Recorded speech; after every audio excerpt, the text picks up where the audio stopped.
ეხლა რაღაცას ვუყურებდი და ერთი ისტორია გამახსენდა, რომელიც წლების უკან მოხდა. როცა მახსენდება, ყოველთვის უზამოდ მეცინება. არ ვიცი აქამდე რატო არ მოგიყევით. მოკლედ, მაგ პერიოდში ძალიან იშვიათად ვიკეთებდი ხოლმე ფრჩხილებს, გულისხმობ შილაკს. ალბათ 3-4 თვეში ერთხელ რო გამახსენდებოდა ხოლმე და ძალიან ცუდ მდგომარეობაში მქონდა ფრჩხილები, მხოლოდ მაშინ მივდიოდი. მთავარი მიზეზი ირის გამო ფრჩხილების გასაკეთებლად არ დავდიოდი, იყო ის, რომ ვისთანაც დავდიოდი ფრჩხილების გასაკეთებლად, არასოდეს არ იცალა და წინასწარულად ჩაწერილი ყავ, როგორც ხდება ჩვეულებრივია, მაგრამ მე ესეთი ადამიანი ვარ, რომ რომ მომაფიქრდება რაღაცის გაკეთება, იმ წუთას უნდა მივიდე. ხოდა თითქმის არასოდეს არ იცალა და მაგის გამო ვდებდი ხოლმე ამ ფრჩხილების გაკეთებას. რამდენჯერ ვთქვი სიტყვა ფრჩხილები. ხოდა ერთი დღეა ამ ჩემ გოგოს მივწერე, რა თქმა უნდა არ იცალა, ესე ჩემს დაკრულზე რატომღაც და რადგან სხვა გზა არ მქონდა და აუცილებლად უნდა გამეკეთებინა ფრჩხილები, მეორე დღეს არ ვიცი, სადღაც მივდიოდი, გადავწყვიტე, რომ ესე შემთხვევითობის პრინციპით შევსულიყავი ნებისმიერ სალონში და მეკითხა თუ გამიკეთებდნენ ფრჩხილებს. დაახლოებით 7 სალონში ვიყავი მაგ დღეს რუსთავში შესული და ვიხვეწებოდი, რომ ვინმე ჩემთვის ფრჩხილები გაეკეთებინა და რა თქმა უნდა არავის არ იცალა. და საბოლოოდ რაღაც სალონში, რომლის სახელიც არ მახსოვს, შევედი და ვიკითხე, რომ მეთქი ფრჩხილების გაკეთება შემიძლია თქო, ან ჯერ რატო გავრისკე, იქნებ რა სალონი იყო, იქნებ როგორ აკეთებდნენ, სტერილიზაციას იცავდნენ თუ არა, არ ვიცი. საბედნიეროდ გამიმართლა სტერილიზაციასთან პრობლემა არ მქონია და ფრჩხილებით ძალიან კარგად გამიკეთა ამ გოგომ, მაგრამ გეტყვით. და რო შევედი შემდიშნა, რომ მხოლოდ ერთი გოგო იჯდა და აშკარად მხოლოდ ფრჩხილების სალონი იყო და მეთქი გამარჯობა თუ გცარიათ თქო, რომ მიმიღოთ თქო, ახლა თქო. და რას ამბობო, გელოდებოდიო. ხო და ზუსტად ვიცი რომ არ მელოდებოდა, იმიტომ რომ არ ვარ ჩაწერილი. მე თვითონ არ ველოდებოდი ჩემ თავს. შესაბამისად თვითონ ვერ დამელოდებოდა. ხო და არაფერი არ ვუთხარი, იმდენად ძალიან მინდა ფრჩხილების გაკეთება.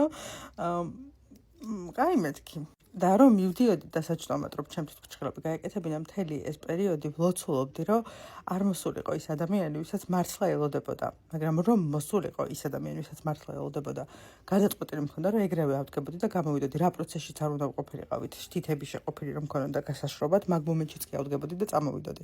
უბრალოდ რატომღაც გადავწყვიტე, რომ ამ შეცდომაში ავყოლოდი. რომ დავჭექი.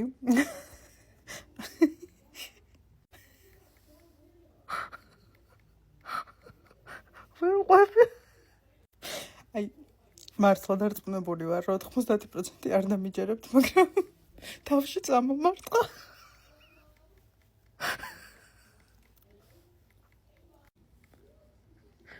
და მითხრა ეს. გოგოსა და რამდენი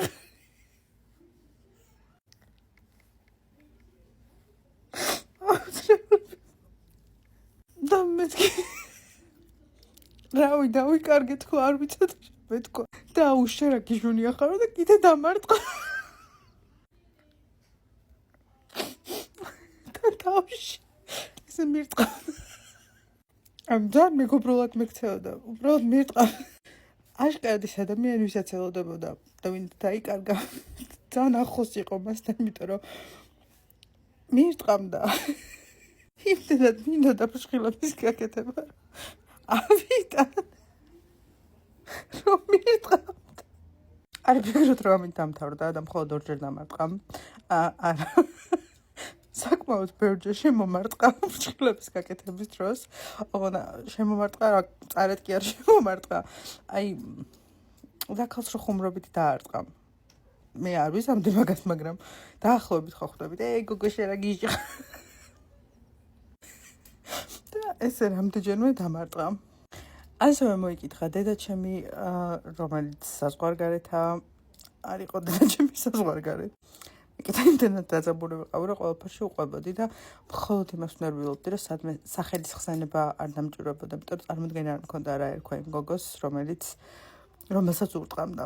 ასევე რანაირად იყვნენ ეგრე ახლოს, რომ დარტყმის უფლება ჰქონდა, მაგრამ სახეზე ვერ ცნობდა. სულ ეს იყო მეგობრებო. არ მახსოვს ბოლოს რა მოხდა, რამდენჯერმე 5-ჯერ რომ დამარტყა მახსოვს. და იქით რომ გამოვედი, ჩემ დასტაურეკა ეს ისტორია მოუყევი და უპერიოდულად ახსენდება ხოლმე. და მოიხსენიებს როგორც nail masters, რომელმაც მცემა. ძალიან კარგად გამიკეთა მართლა ფრჩხილები, აი ძალიან კარგად, უბრალოდ რა თქმა უნდა, მასთან მეორედ აღარ მესულ ვარ. კარგად.